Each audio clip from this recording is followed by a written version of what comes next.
Hi, my name is Alan from Alan Wee Property. Welcome back to my YouTube channel.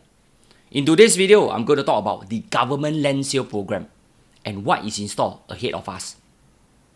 URA has launched 5,050 private residential units to be tendered out in the second half of 2024.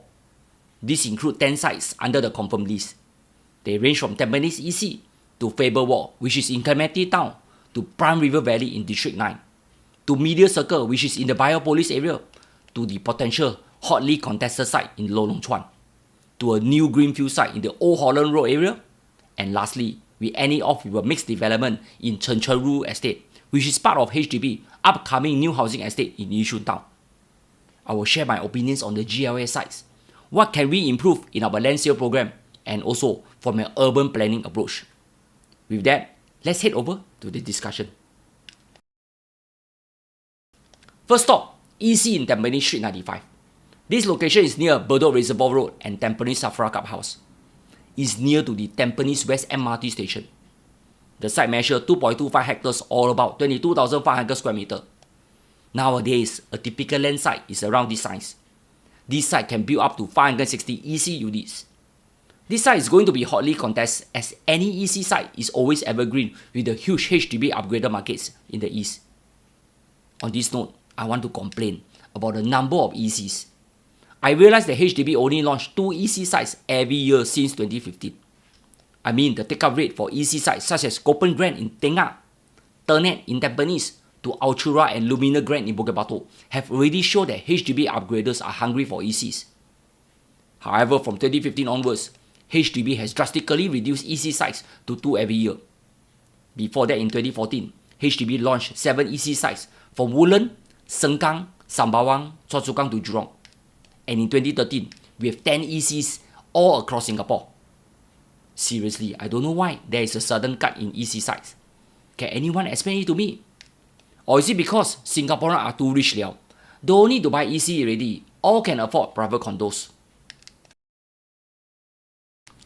The next site will be Faber Walk. This is near Clementi Town and along Sungai Ulu Pandan. This site measures 2.58 hectares and can accommodate 400 units. In my opinion, this location is pretty ulu and not very accessible.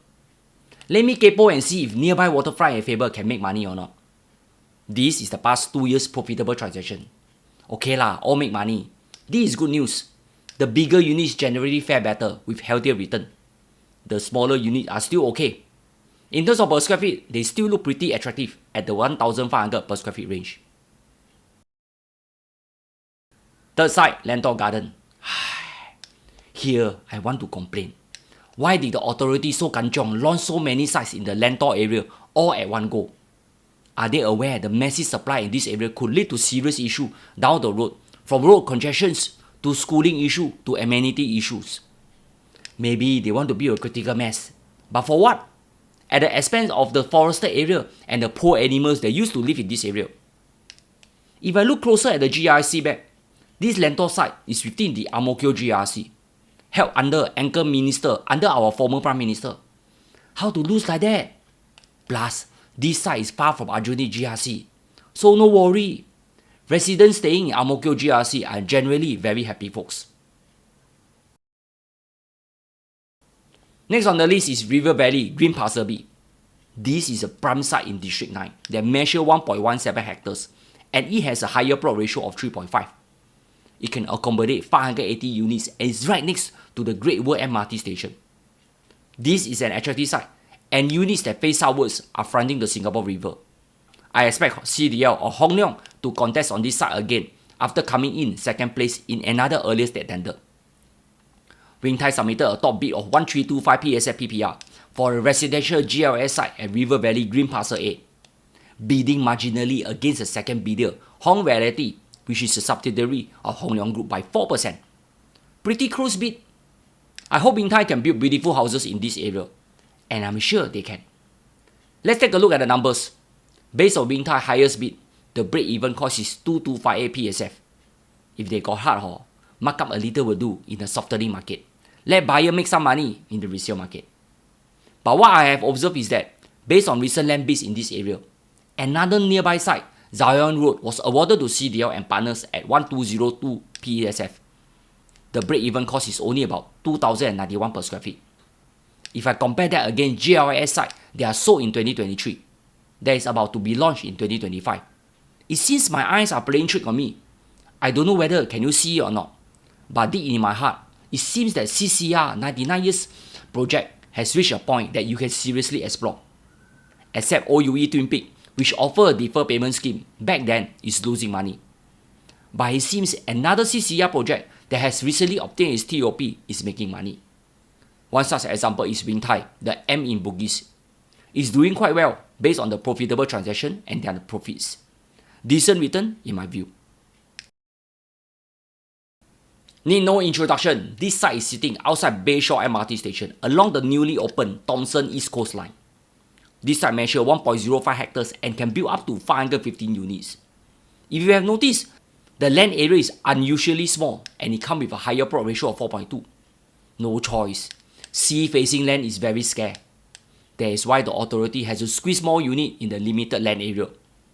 This will be the norm going forward as we build higher, especially for sites near the train station.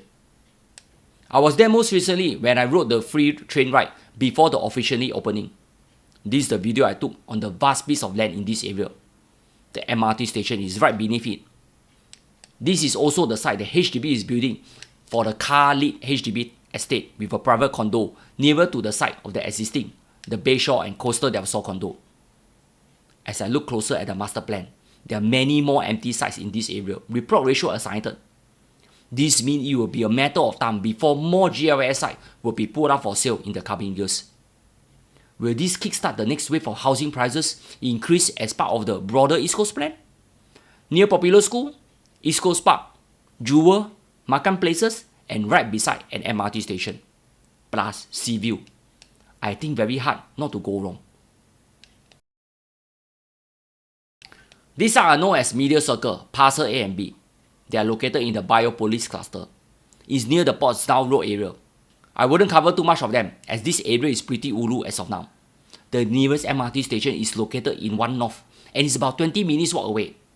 Sorry ho, Singaporeans have very short legs. Anything more than 5 minutes is considered very far already. Moreover, no covered walkway. How to walk to the train station? That is why from a planning angle, I'm pretty puzzled as to why the authority would want to zone this site as residential in the first place.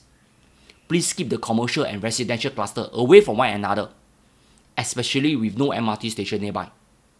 Anyway, one of the GLS sites has already been sold to Qingjian Realty and partners in the state tender. Let me wish them the best. By the way, if the authority want to incorporate a long-term service apartment concept in this area, I think it still makes more sense than far-flung Upper Thomson. This is something the authority may want to consider. Next time, if got land sale, no bidder, very paiseh one leh. This is exciting. There has not been any new launch in this area other than the Scala, which is a 99 years leasehold condo under the GLS program. I expect demand to be robust for this site since the land area is not too big and the overall quantum is pretty digestible. Developers will be interested in taking a look at this site. However, dark horses may emerge, especially those that are expanding quickly to secure market share. The upcoming supply on stream is the redevelopment of Chuan Park. Can new selling price be achieved in this area and kickstart the rejuvenation of Lorong Chuan? Here, we are almost done. I've come to the last two sites. This is along Old Holland Road, which is commonly known as. This site measures 1.72 hectares and can accommodate 240 units. This is in Prime District 10. It's not near the upcoming King Albert MRT station along the Cross Island line. It's still a distance away. If you look into the master plan, the authority has already assigned plot ratio to most of the sites. Here, I'm very concerned if they are planning to launch another Lentor Township with GLS program one after another to build up a critical mass in this area. I can't help but I need to look into the Bukit Timah GRC map. This location falls under the Ulu Pandan ward. This is a very safe place. You all don't need to worry. On this note, I hope developers will give this site a miss. Why? Well, next time for those who love to fly their drones or recreational airplanes, they will be hit with one less place to practice. Seriously, we have so much land. Why must they build something here? Anyway, I learned how to fly a drone in this location. It was fun flying drone out in the open. I truly enjoy it. Anyway, I've taken a course from ITE College Central. This is a 4 days course to fly a drone. If you are keen, you can sign up with them. If you are eligible, the course fees can be as low as $231. It's very worthwhile. This is part of the SkillsFuture Certificate of Competency or COC course program. I've taken many such courses at heavily subsidized price. Go learn and fly it. You wouldn't regret it.